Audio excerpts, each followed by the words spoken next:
I hope y'all doing well. I love y'all. It's your boy Mauricio. But not for real. Look, when it comes down to me making these anime videos, I ain't gonna lie, I'm not the most proper. I'm not the greatest. I don't wanna be the most proper either. I just wanna be myself and be animated just like how y'all would be watching the anime or reading these mangas or any kind of like comic book or anything to that sort of level, right? So, I do have two animes to talk about. I'm not the best when it comes to like explaining them, but I'm going to tell you how these are generational fumblers, bro. I hope y'all boys enjoy this video. I hope y'all boys have a good day, have a good night, whatever the case may be, whatever time you're watching this video. But so we got two stories to talk about. Name of both of these animes. The first one is the Kawaii Complex Guide to the Manner and Hostile Behavior. Second one is Please Put Them On, Takumi-san. Bro, listen. These are actually pretty good animes, and both of them actually have like anime adaptations. I do prefer like if you like a more calming, like sweetheart story, I will go with the Kawaii Complex. We're gonna be both talk about the main characters. The main character from Kawaii Complex is Usa. It's really USA. So I'm finna call that nigga USA throughout this video. Shiota is this name from Takumi-san. Bro, this nigga is a fucking loser, bro. Listen. So in Kawaii Complex, this dude USA is into this senpai girl that he met in high school. Turns out they live in the same complex area, this and that, blah, blah, blah, blah. And there's a bunch of other residents. It's like 3 or 4 other residents. It's like it's 2 older women. It's really 3 older women. It's like a family friend of the senpai's like family. And then it's like these 2 other girls that's like in college or something like that. And then there's another dude. This dude always get in trouble by the police. He seemed like a freaky dude, but he really not. He actually like one of the most. He's just a masochist. Like, bro, he's a masochist. And not only that, he's a really caring person, and he'll like try to get stuff done. But there's only a specific part I'm going to talk about throughout this anime. I'm going to talk about not the story, like how fun it is and how this and that. I'm going to talk about what this nigga has been doing and how much he almost sold the bag. So I'm gonna get straight to it. He actually pulled the shorty. Don't get it twisted. My boy USA has some game. To a certain extent, he got some game. But boy, did that nigga game almost look like Kobe in 2009 against the fucking Celtics, boy. Cause dang, that nigga almost sold. So basically throughout the story, the little things that she does turns him on to a certain extent. But he don't want to be seen, like see her as that or just that. Like he want to actually like be with her and certain stuff. Like yeah, that's cool, that's fire. So basically, he letting her be herself, open up herself, take herself at her own pace. Basically, just wanting to get to know her and letting her be herself without wanting to change her. He's just liking her for her, and it's actually a good thing because normally when people get in relationships, especially like when they're really young, they try to always change the other person. So it's good that he already knows that the best way for him or her to realize that he likes her is for her to be herself, or just let her be herself, and you just are there to support her, push her, give her support, and lend her your energy if need be, and always just be there to comfort her if she needs it, right? So he does a great job at that. Don't get it twisted. He's actually a really good person. Like both of the main characters I'm talking about is really good people, bro. I mean that. Like they are great people that you are actually like, oh shit, I see why. It's just when it comes to women, these niggas is dumb. Like, bro, I can't explain it. I'm only gonna talk about a few chapters that I read. I was reading throughout the whole story. I actually enjoyed the story. I do suggest a story that y'all are like, if y'all get into it, I do suggest both of these stories, because both of these stories are actually pretty good, especially pertaining to like the relationship, like a person, like the relationship part of their connection. So in the Kawaii Complex, it's more oriented about everybody, while in Takumi-san, it's just about Shirota and Takumi. So when it comes to the Kawaii Complex, you're gonna read a lot of different stories. You're gonna read a lot of different people inputs about what's going on in the circle around them. And it's a lot of jealousy things that happen in the story, which makes a lot of sense. Yusa, nice person. He forgives people. He let people grow. He is open to people. He show people love. He show people care. And at some points, his senpai really don't like that, especially if it's a girl. But I mean, it makes a lot of sense because in real life that happens as well. This bullshit really starts at chapter 77. So chapter 77, they were both contemplating about if they should confess to each other, and they were on different kind of wavelengths, but at the same time they were talking about the same topic and same subject, and both occupied like thinking overly about if the person can like it, this and that, blah blah blah. So in the previous chapters before 77, he had an ample amount of opportunities to tell her that he likes her, and beautiful sceneries and scenarios and everything that was just lining up perfectly for him to do that. The sunset beaming, it's just him and her in the room, stuff like that. Like, it's different kind of scenarios that he could have easily just told her, but somebody always from the Kawaii complex or the Kawaii complex came through and kind of threw off the vibe, kind of threw off what's going on and how he's feeling, and it's just like, oh nah, I don't really feel like it anymore. So they go back to where they live. I kid you not. I'm gonna call her the grandmama.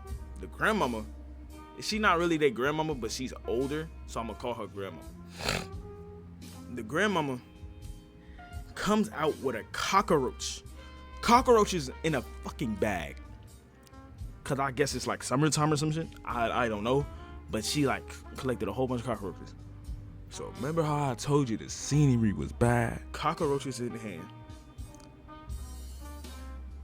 He decides to tell the bitch that he like her. Bro, what?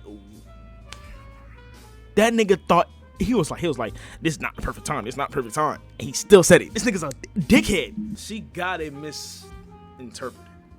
She misinterpreted. She thought it was like a date to like the bookstore or something like that, like a friend kind of thing. Nah. No. So he explained what he meant, and the first thing that nigga came out his mouth was, "I'm talking about kissing and having sex." What is wrong with you, bro? Dog, no. If you into that, if you're interested in that, then that's cool. But bro, I'm gonna tell you something. That's not how the game's played, bro. What you doing, bro? Bro, come on, man. That's not how the game is played, bro. You fucking up right now, kid. What you doing, y'all? Like, how do you? She misconstrued it, and you try to like get her straight, and you bring up the two like, well, one of them is alright, like kissing. Okay, that's normal. The other one, I'm like, bro, what is you on, nigga? No, not yet at least. But at the same time, let me also explain. Them niggas is like in high school. I think he like 17, she like 18. So it's not bad, you know? But it's like, dog. But at the same time, I think this is his first like real reaction, like interaction with like being in love with a girl or liking a girl. So he don't really know what to do. And I respect and I understand that. But at the end of the day though, she did say she cannot do it basically off the rip. So you know what he did? He's like, oh, so you want to do it? This nigga. He's like, oh, so you like me? You want to do it?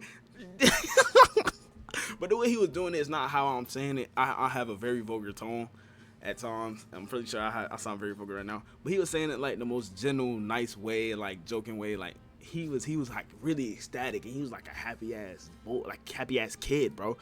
And it made me happy because I'm like, damn, my boy finally got a dub. Okay, you almost fumbled it, but you got it though. I respect it. They were able to settle down, get the energy right, get the energy back up, and was actually able to confirm that they were dating each other, and that he actually loves her and that he's in love with her. He was able to tell her that, which is actually very cute, and I really like it. I enjoy it, you know. I like sentimental moments like that. So that's where I am right now. That was chapter 76, 75 through 80. It's like, I think 16 more chapters left. So I don't know if I'll give an update, but I do suggest that y'all read it. I did not tell y'all what happened from the beginning because there's no point. I wanted to tell y'all about how this nigga almost fumbled and like little bits and pieces of how he fumbled from the beginning, which is why I said he's a horny kind of nigga, which happens to almost every young boy. But still. But now to this fuck nigga, Shirota. Holy fuck. This is not gonna be a breakdown. Let me turn my fan to me real quick, bro. I've been reading this anime since last year. I think I started reading this anime possibly September, October. One of those. Last year. I'm gonna also say this right now. That anime could show that manga could really show some crazy shit. So if you're not interested in seeing some stuff, don't look, and that's fine. I had no issue with that. I'm not finna display them out on my YouTube, but you could go see if you're interested. Keep in mind, my nigga. Just keep in mind, I told you he's a bag fumbler. But at the same time, I understand why he's fumbling, but he's not fumbling no more. I ain't gonna hold you. He ain't messing up. So he meet this girl. This girl's the most popular girl, the most, you know how shit goes in anime. VP, all that shit, all that bullshit, whatever, who cares? By the way, this girl got like a power to go back in time to like help people and stuff like that. Or like fix her mistakes. He noticed that she did that. And the reason I can't explain it is because it shows something, and I'm not gonna do that. So if you're interested, go ahead and look. But, so he sees that what she does. This girl immediately, once he realizes it, she asked him to become his closet. And like I said, if you're interested in watching it, it's my last time. Go look at it. She asked him, he said no. This girl put out a fake R word card on this nigga, bro. Almost had my nigga arrested, assaulted, all because he said no. She went back in time and said, "You sure you don't want to do it?" That boy accepted that bitch quick as fuck. Especially they knew each other since they was a youngin', like actual really, really young. He don't remember her though, but she remembers him, which is why she was actually really excited that out of all people, it was him to see. When she's actually like herself and not being a tsundere or something like that, it's a really good story. I'm not gonna lie. The time they were acting like for a movie, right? She really forced him to act because she wanted him to like do something. She wanted him to not just fade in the background. She wanted him to like go out there and be somebody. They out there on the stage and he's nervous. So you know, Takame say, "Oh, nobody's looking at you. Your idiotic performance, all that bullshit." In reality, she's actually saying, "Don't look at anybody else but me. Don't worry about anything. Nobody's too worried about you. It's okay. Just focus on doing your best." That's basically what she's trying to say. But she says it in like the most demeaning ways. But he knows what she's trying to go for.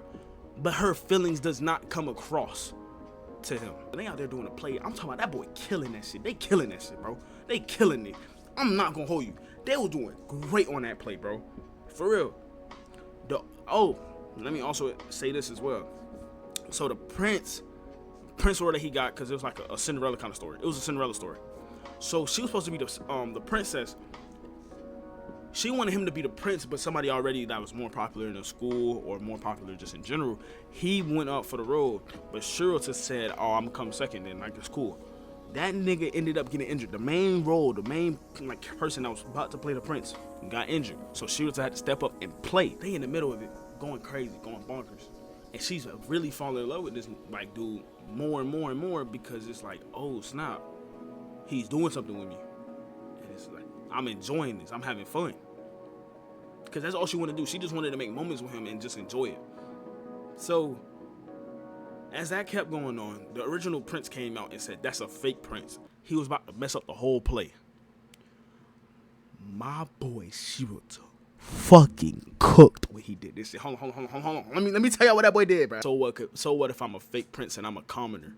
I'm like, he ate that. Hold up. Because he said, "I still love her. My feelings are genuine." She kissed him and like run off the stage after he says all that.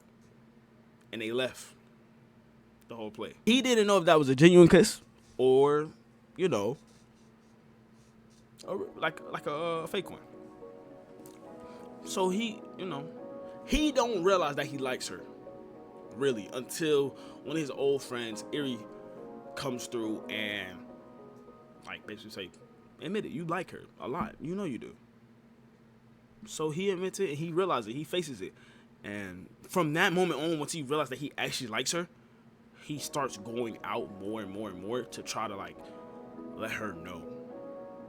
I'm talking about that boy wrote a letter. That boy spent time with her. That boy changing his ways. Like, I'm talking about changing his ways because she was like, oh, I like somebody that's like oriented and all that kind of stuff. So he was trying to be more oriented when they went out and just more presentable as a man and more responsible. So I respect it. Now here comes the fucking rant. From the beginning, this bitch has been throwing her body at this nigga. I promise to God. Yo, I promise you. You know, I'm gonna stop saying the B word. I apologize. But this lady, this woman, was throwing her body at him. And I'm talking about a lot. Damn near every chapter. And she literally said, it was multiple times where she said it's you that she likes. It's how you make me feel. It's this and that, blah, blah, blah. An ample amount of times she said this kind of shit. Not even throwing her body at him. But that's how she mainly been trying to like do it, to show that she's liking him. He don't notice. But at the same time he do, but he think nothing of it. Like he thinks it and then he like, nah, she don't really like me like that. Bro, that shit is mind-boggling, bro. That ass, it was this one time, right? Hold on. It was this one time it was that ass just them in the house. This bitch wanted to play Newlyweds.